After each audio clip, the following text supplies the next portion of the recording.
उम्मीदवार पर जिस नेता का हाथ है उस नेता का नाम है नरेंद्र मोदी, जो आज के दिन दुनिया पर भारी है। और रही बात राहुल कसवा की, तो भारतीय जनता पार्टी ने उनके दरवाजे पर जाकर के आज तक छोटी बड़ी 17 टिकटें दी हैं, जिसमें लगभग उनको सफलता ही प्राप्त हुई है। और अगर एक टिकट नहीं दी तो हम बागी हो जाएंगे, हम शहीद हो जाएंगे, हमारी पार्टी को तार तार कर देंगे।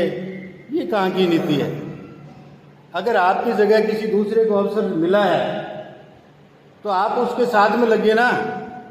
हमारे भादरा में भी विधानसभा चुनाव में 10 से 12 लोग टिकट मांग रहे थे, टिकट किसी एक को मिली, लेकिन बड़ी खुशी की बात रही कि भादरा से बीजेपी का कोई बागी चुनाव नहीं लड़ा। इस वजह से भारतीय जनता पार्टी का कैंडिडेट जो है एक तगड़े मुकाबले में, एक कठिन मुकाबले में चुनाव जीतने में सफल रहे। अनूप जी, आपकी बात काटूंगा मैं। जिस प्रकार से भाजपा ने अपना पूरा लाव लश्कर झोंक दिया है इस चूरू जिले में, तो इससे तो यही लगता है कि ये सीट कहीं ना कहीं भाजपा जो है बहुत ही ज्यादा संवेदनशील मान रही है और हाथ से निकल रही है क्या ये सीट? देखिए, भारतीय जनता पार्टी का लाव लश्कर, भारतीय जनता पार्टी के पास सबसे बड़ा लाव लश्कर है भारतीय जनता पार्टी का कार्यकर्ता, समर्पित कार्यकर्ता। भारतीय जनता पार्टी का संगठन धरातल पे इतना मजबूत है कि हमने पन्ना प्रमुख तक बनाए, पेज प्रमुख तक बनाए। एक पन्ने में 60 वोट होते हैं, एक पेज में 30-32 से वोट होते हैं। तो इतना नीचे तक हमने काम किया है। मुझे नहीं लगता कि किसी लाव लश्कर की ज़रूरत है, और हमने कोई लाव लश्कर अभी तक चूरू लोकसभा में लगाया भी नहीं है।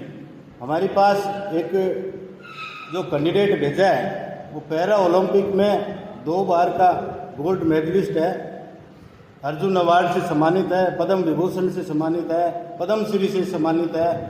ऐसी शख्सियत को हमारे बीच में भेजा है जो किसी परिचय का मोहताज नहीं है, वो अपने आप में ही एक परिचय है, उसको कोई ज़्यादा परिचय देने की ज़रूरत नहीं है। और हमने कोई लाव लश्कर नहीं लगाया।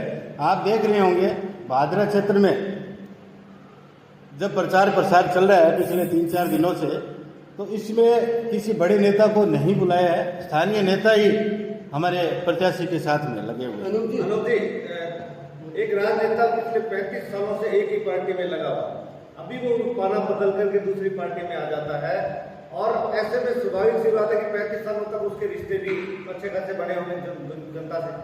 तो आपको क्या लगता है कि कहीं न कहीं भीतर घात की संभावना जो सुने भी जा रही है, कहाँ तक इसको रोक पाने में पार्टी संगठन कदम उठा रही है?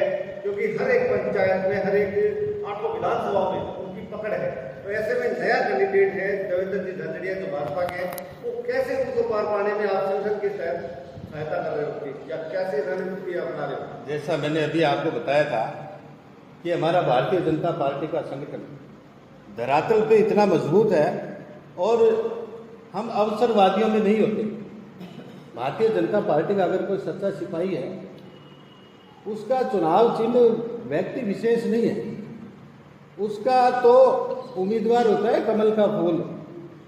हम कमल के फूल को देखते हैं। आपने सुना होगा कि आप तो चिड़िया की आंख को देखो, इधर उधर आपको देखने की जरूरत नहीं है। आपके तीर से कौन मरता है, कौन जीता है, आप चिड़िया की आंख देखो। इसी प्रकार से हम भारतीय जनता पार्टी के कार्यकर्ता, भारतीय जनता पार्टी का पूरा संगठन, भारतीय जनता पार्टी के जितने भी समर्पित नेता, विधानसभा लेवल पर जितने भी हमारे बड़े नेता हैं, संगठन है जो काम कर रहा है, वो केवल कमल के फूल के नाम से काम कर रहा है।